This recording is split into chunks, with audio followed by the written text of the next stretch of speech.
Hi, welcome to the channel Uniquely Female Troubles. My name is Leslie Wells, and this channel is going to be about Christian patriarchy, and specifically patriarchy the way it was practiced in the cult that I was part of. And there are other religions that practice it this way too, but I'm going to talk about my experience with Christian patriarchy. And I'm not going to talk about marriage, and I'm not going to talk about things like that, or like women being allowed to be preachers. I'm not going to talk about things like that today. Today, I'm strictly going to talk about how we looked. That's all I'm going to talk about. Because this is a huge subject in my life. It affected, I don't know, I was married for 22 years. I was in the cult for 28 years. And those entire times it was affecting me. And it affected me before that. It affected me after that, just by being a woman living in this civilization, this culture. So I am going to first tell you the rules for women. And I'm going to start down at the feet and work my way up. Some of these things do come from the Bible if you choose to interpret it a certain way. And some of these things don't come from anywhere except William Branham's brain.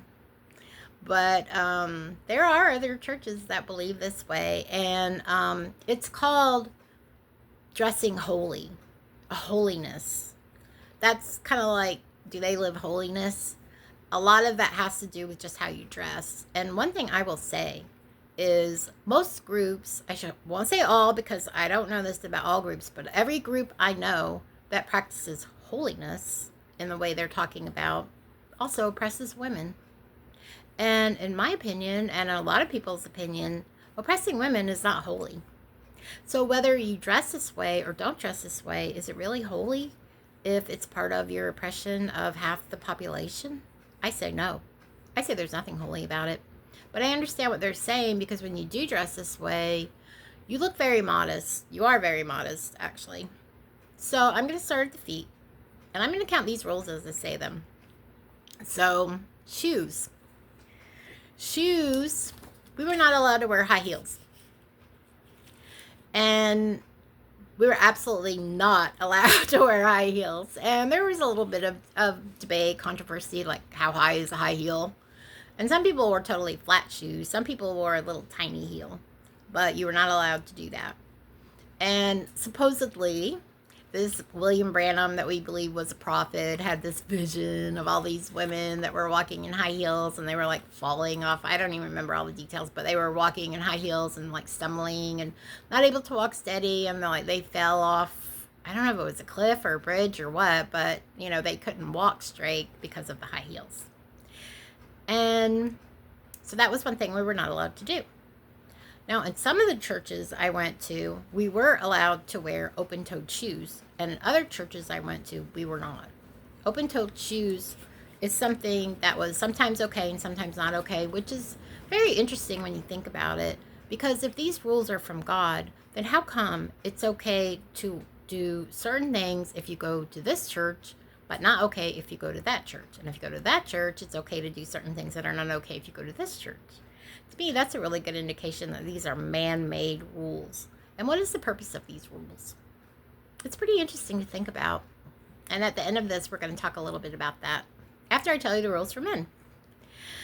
The next thing that was a rule is the written rule was that you had to wear your skirt or dress long enough that it covered your knees, whether you were walking, sitting, running, anything that you would do. Your dress could not go above your knees.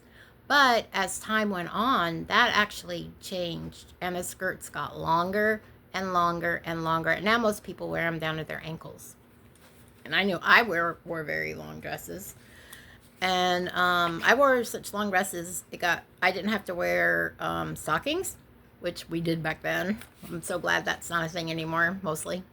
And also, I didn't even have to shave my legs because my skirt was so long. So anyway, the next thing to talk about, again, skirts, dresses, length. It's also, we were not allowed to wear pants. pants, according to Deuteronomy 22:5, and according to the way they interpret it, are a man's garment. Now, in Deuteronomy 22:5, it says that it is an abomination for a man to wear a garment that pertains to a woman, and a woman to wear a garment that pertains to a man. And these groups have decided that only dresses pertain to women and that all pants pertain to men. So if a woman wears a pants, it's the same as a man wearing a dress. But the interesting thing is there are all kinds of other verses in that chapter that tell you what you can and can't do. For instance, it tells you that you're not allowed to wear a garment that has more than one kind of material in it.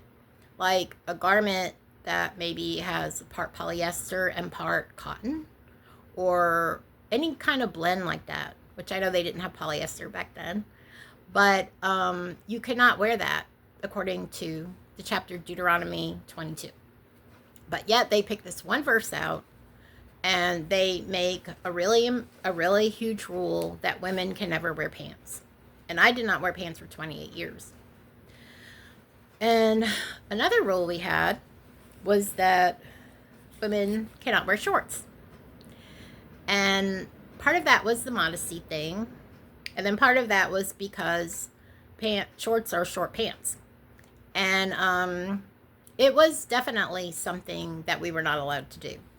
I only recently found out that many of the churches in this movement do not allow women to wear running shorts under their dresses. And I don't know if you've ever experienced this, but if your thighs are bare and they rub together, that is super painful. And the reason it hurts so much is they're actually rubbing the skin off each other. And my thighs rubbed together. And I had no idea that anybody thought that was wrong. And I always wore running shorts under my dresses the entire 28 years. So that's pretty interesting. But what I would like to know is, okay, so this William Branham, who made all these rules, he said that shorts are women's underwear. So if shorts are women's underwear, how could it be wrong for women to use shorts for underwear? And yet, all over the world, people that follow this, they cannot wear leggings, they cannot wear shorts under their dresses. So they either wear stockings, which are not comfortable at all, or they wear nothing. And their thighs rub together, and you are in a lot of pain, and that can actually become infected. That is not good. Don't ever let your thighs rub together like that. So I'm glad I didn't even know about that. But I think I would have kept doing it since I knew that the guy we considered a prophet said they were women's underwear. I'm a woman. I'm using them for underwear. So how could that possibly be wrong, right? So the next thing that has to do with skirts is a slit. You are not allowed to have a slit in your skirt. It could be 1 inch long, 3 inches long, a foot long. It made no difference. If you had the tiniest little slit, it was like, they would talk about it like the slit went all the way up to your underwear and showed your entire leg. It didn't matter. That was totally forbidden. And so that was a thing. And people have been rebuked for wearing a little tiny slit in the bottom of a long skirt that goes all the way down to your ankles. I would like to know what is wrong with that. But since William Branham preached against wearing skirts with slits, no slits were acceptable. And that brings a good point to show that there's absolutely no common sense to any of this stuff. None whatsoever. And the thing of it is, you know, when you're in a cult, you don't believe common sense and the cult teachings have anything to do with each other. And that the cult teachings are true no matter how illogical and nonsensical they are, which is a really messed up mindset, and it's one I had for 28 years. So the next rule I want to talk about is just how tight your clothes were. The clothes were not allowed to be form-fitting, and they're absolutely not allowed to be tight.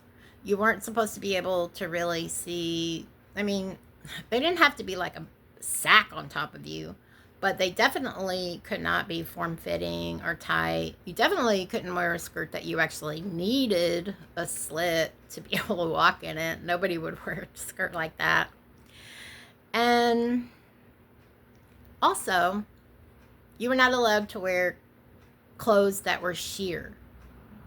Definitely wouldn't want anybody to be able to see your bra under your shirt. Or you wouldn't want anybody to see where your slip was. And we did wear slips under our skirts. And you wouldn't want anybody to see that because that wouldn't be modest. So moving up to shirts.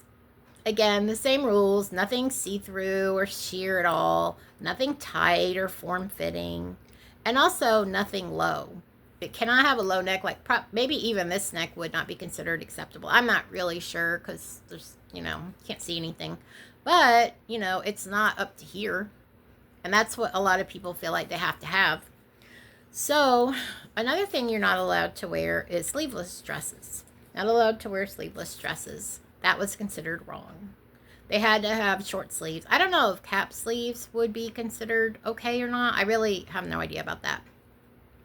So going down to your hands, not allowed to wear nail polish. Nail polish is of the devil. And, I know that the God of the universe is really worried about what color my fingernails are. And my toenails. I didn't mention that. You're definitely not allowed to paint your toes, even though probably nobody would know because you're not allowed to wear open-toed shoes in most places. So it's kind of funny in a way. But you're not allowed to paint your nails.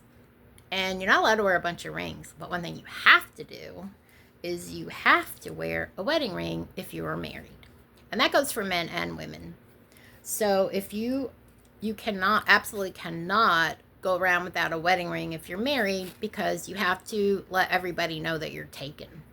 And that way, women won't be interested in men who are married or men won't be interested in women who are married, which I don't know how well that works, but that was the theory. And then moving up, you're not allowed to wear a bunch of necklaces. You're just not allowed to wear a lot of jewelry in general. Like you had to wear a wedding ring. You could wear a watch.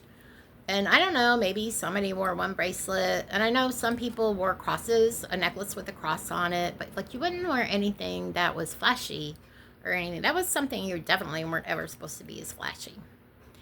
And then, so that was a rule about jewelry. Don't wear a lot of jewelry. And most people really didn't wear any jewelry except like a watch and a wedding ring. And kids wore stuff, but that's different. But anyway, and then going up to your ears, one type of jewelry that was absolutely forbidden is earrings. Absolutely not allowed to wear earrings. And I personally never heard this part, but some people called earrings the devil's stirrups. In other words, the devil is basically riding your head and putting all kinds of weird thoughts in your head, like unholy thoughts. And his feet would be hooked into your earrings somehow. I don't know how. I personally never heard that, but I've heard it a lot, from other people that went to other churches that were in this cult. I think it's pretty funny. Another thing that's really funny about that is there are verses in the Old Testament where God gives his bride earrings and nose rings. And he's giving that to his bride. And I don't think he would give that to his bride if they were wrong. So I would like to see what would happen if somebody walked in with a nose ring. They might be forbidden to enter the building, for all I know. It's just absolutely stupid. But anyway, so earrings are absolutely no. And what I remember hearing about why earrings were no is that only savages in like a jungle or something would make holes in their body and put things in them. So like other types of jewelry, you just like put around your neck, put on your finger, whatever. But to wear these type of earrings, you have to actually make a hole in your body, and that's like savage, and you shouldn't do that. Now, I don't know. I just thought of this. I don't know. I never saw anybody wear earrings because you wouldn't want people you would never wear clip-on earrings because somebody would probably think that you pierced your ears. And that would be such a big taboo, horrible sin. It's such a terrible sin to, have holes in your ears. So, going on to the face, you're not allowed to wear makeup. No makeup at all. And that's just not okay. You're not allowed to wear makeup. And some people would try, I think some people didn't even think it was okay to wear shiny chapstick. which I wear chapstick all the time. And I did back then too. But I never heard anybody say chapstick was wrong. But if it was shiny, they might think, oh, that's not chapstick, that's lip gloss. That's a sin. And then moving up to the top of your head is your hair. Our hair, we were not allowed to cut our hair. We were not allowed to trim our hair. So I knew women that had hair that jugged the ground, because some people's hair just grows and grows and grows, and it grows so fast it's kind of unbelievable. Other people's hair breaks off, and you can always tell if somebody's trimming their hair, because if they have their hair down and it's like down their back and it's straight all the way across, kind of like the bottom of a set of curtains, that person has trimmed their hair. And if it's just kind of like kind of goes down into like, I don't know, like rough edges and like kind of a point, that person hasn't trimmed their hair. So even if you had hair all the way down to your knees, if you trimmed it, that would still be a huge sin. That would still be cutting your hair. It had nothing to do with the length of hair, because I knew some people that actually had hair only about to here, but they had a type of hair that just wouldn't grow. And different races have different kinds of hair. And the only thing that really mattered about hair was that you didn't cut it at all, ever. And I didn't cut my hair for 28 years. And by the end of the 28 years, I had about an 8-inch thing of just nothing but dead ends. And I was putting my hair up in a bun, which, as you can see, I still like to wear my hair in a bun. But I was putting my hair in a bun, and I'm like, oh, I'm so sick of these stupid dead ends. So I just got some scissors and cut off like 8 inches of my hair. And it was still halfway down my back. So, those are the rules for women. And I don't think I've left any out, although I might have. And one thing, we were allowed within the confines of these rules to try to look as pretty as we wanted to look. Like some ladies put their hair up in absolutely beautiful hairdos. It wasn't a question of you're not allowed to be pretty or you're not allowed to change the way you look. Like, we were allowed to shave our legs, but we were not allowed to cut our hair.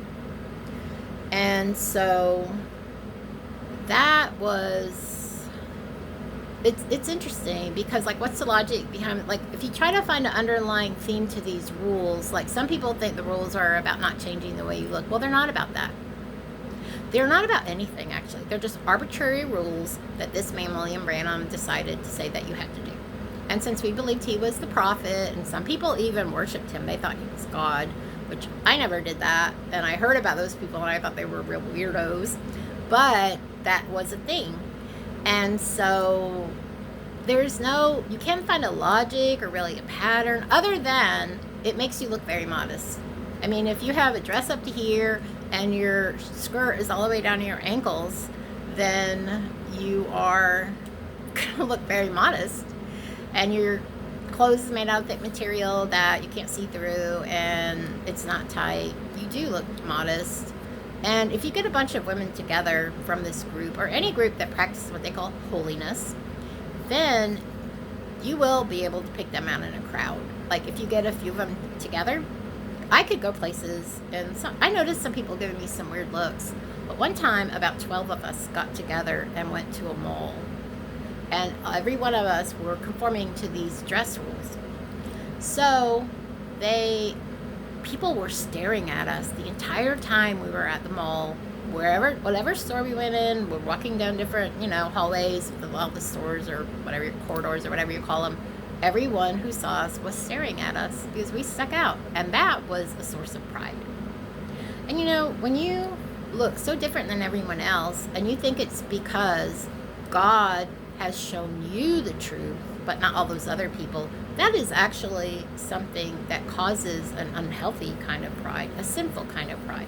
We thought we had the truth and nobody else did. And that is prideful, and it's actually sinful. And these things on this list are not in the Bible. It's not a sin to do them, but yet we thought we were not sinning because we were doing this. But we were actually just doing what this man told us to do. So that is 7 rules for women. Oh, another rule is that you definitely can't wear a bathing suit. Men and women were not allowed to wear bathing suits. If we wanted to go swimming, we had to go in our clothes. And if you want to get a really weird look, if you want people to stare at you like a total freak and weirdo, just walk into the Gulf of Mexico fully dressed with a jean skirt on. I didn't have on my shoes. A shirt, everything, no bathing suit, nothing. And if 4 or 5 people are doing that, you are going to get a bunch of looks, which is actually pretty funny. And they'll probably go home and say, I saw the weirdest people today. They just went in the water in their clothes. You know, it's so bizarre. And it actually is dangerous. Like, I don't even know how to swim. But if a person goes out, you know, in water over their head and they're weighed down by all these waterlogged clothing, especially denim, which is what we wore because that's not see-through even when it gets wet, that's dangerous. So don't do it. Please don't do it. And people went horseback riding in dresses. And, you know, a lot of our dresses, they were not allowed to be full tight. So some people made dresses that were very, very full. A lot of us made our own clothes so we could make them exactly how we thought they should be. And you could make a dress that was so full that you could actually sit, you know, not side saddle, sit regular saddle on a horse. It would be totally modest because there's so much fabric there. And last thing I want to mention about women's clothing is Islamic women wear burqas, which is basically kind of like a sheet thrown over your head. And some of them have a hole for their face, some of them just have a hole for their eyes, and some of them even have like a mesh of fabric over where your eyes are, which sounds horrible and hot. And then, you know, other women wear hijab, and that is just where they wear the scarf, like their hair is not allowed to be seen. And the purpose for those things and the purpose for the things I've been talking about are exactly the same. They believe, and Islam, people who teach Islam believe that if a woman is dressed immodestly, a man will lust after her, and he will sin. And the Bible says that if you lust after a woman in your heart, this is in the Sermon on the Mount, which is Matthew chapter 5-7. I don't know the exact verse, but it says, Jesus said, if you lust after a woman in her heart, you have sinned already. So you don't have to actually commit adultery to sin. And or fornication, which is having sex when you're not married, and adultery is having sex with somebody else you're not married to when you are married. So it's for the same thing. Like, you can't allow a man to see your hair, so you have to wear hijab. You can't allow a man to see anything about you, so you have to wear this giant thing on top of your whole body, and you just look like kind of like you're dressed up for Halloween in a black ghost outfit. But I'm sorry if that was disrespectful. I guess it was, and I apologize, because I know just like when I did it, they're doing it because they believe it, and it's a sincere belief.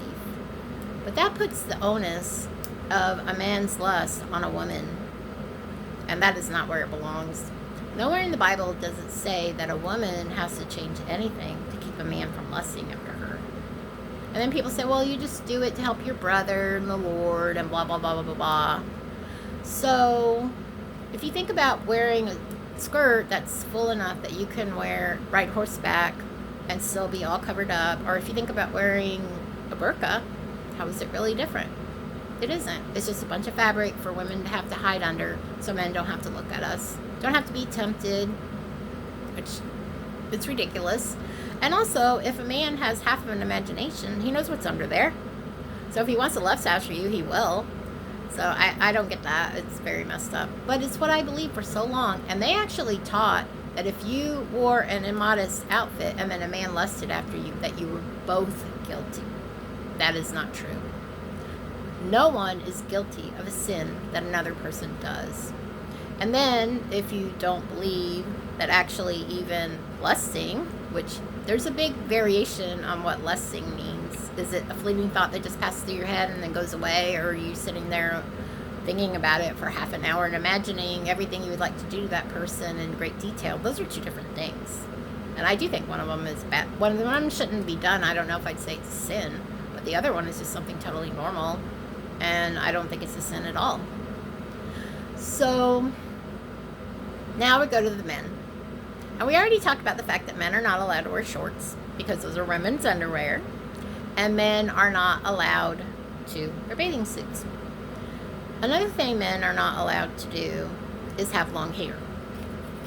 The same chapter in First Corinthians that talks about a woman's hair also talks about a man's hair. And it says that it should not be long. And it actually says something like, does nature not teach you that a man should not have long hair? Which actually, that doesn't even make any sense at all, because if you just let nature take its course, then a man's hair is going to grow just as much as a woman's hair does. So what does nature have to do with it? You have to intervene and cut your hair for it not to be long. So I really have no idea why it even says that. But it does say that, and it's messed up. So the fact that, so men are not allowed to wear shorts. Men are not allowed to have long hair. Men are not allowed to have, wear a bathing suit. Another thing, which this varied from church to church again, but men are, in some churches, I guess, which I never even paid any attention to this. I can't even really remember how it was in the churches I went to, because it was just something I never paid attention to. But in some churches, men were not allowed to have a beard at all or any facial hair, which I never went to a church like that, because I know some of the guys I went to church with had a mustache. But I can't remember if any guys had a beard. And then in some churches, you were allowed to have a beard if you were a guy, but it couldn't be this real big, long, bushy thing that was halfway down your chest. It had to just be like neatly trimmed. That's 3 rules for men and 8 rules for women. Big surprise. So these controlling what a woman wears, how she dresses, how she looks, that is a form of oppression. And it is a form of forcing somebody to be in conformity with this group's rules. It's also a form of making a woman stick out and be identifiable. You can't really blend into a crowd when you're dressed like this, unless you're in a crowd of other people who dress just like you do. But if you go out into the general public, you're not going to look the same as everybody else. You're going to look very different. So I wanted to tell you about these crazy rules that we live by in the end time message. And I wanted to tell you about that and how they use that as a tool of oppression. And I'm going to say one more thing. I didn't care one bit. That stuff was, to me, so minor that it made no difference whatsoever. I didn't think twice about giving up my blue jeans, which I love blue jeans. Now I wear blue jeans again. But when I was 16, I used to wear blue jeans to school every single day. I wore blue jeans every day, unless I was wearing shorts, or unless my mom made me dress up because we were going to a wedding shower, or baby shower, or something like that, or a wedding. So, but then when I joined this cult, it wasn't the dressing, it wasn't rules about appearance that bothered me. There were a lot of rules that affected my life so negatively, and we're going to talk about those in other videos. But really, to be honest, this wasn't one of them, and it actually took some education on my part to find out how damaging these things really are. And I think part of that is because I was not raised in this cult. So my entire childhood, I was not forced to do this. Like, my daughter was until she was 11. So she had to go to school in dresses, and all the other kids were wearing like shorts and blue jeans and, you know, whatever, pants. And I always had her wear shorts under her dress because I wanted her to be able to run and play. But, you know, and then when she was, by the time she was 8, her hair was almost down to her ankles. And that is a huge burden on a child. And it was a huge burden on me too. We had to keep it, you know, brushed, clean, keep the tangles out of it. And it was a painful ordeal every morning when I brushed her hair. And I was always trying to find ways to fix it where it wouldn't get tangled up. So all that was completely unnecessary. Totally. So thank you for watching this video. I appreciate it. I would love to hear comments about your ideas about these rules that we had to live by, and also any rules that you have been forced to live by at one time or another, or maybe right now. So thanks. Have a great day. Bye.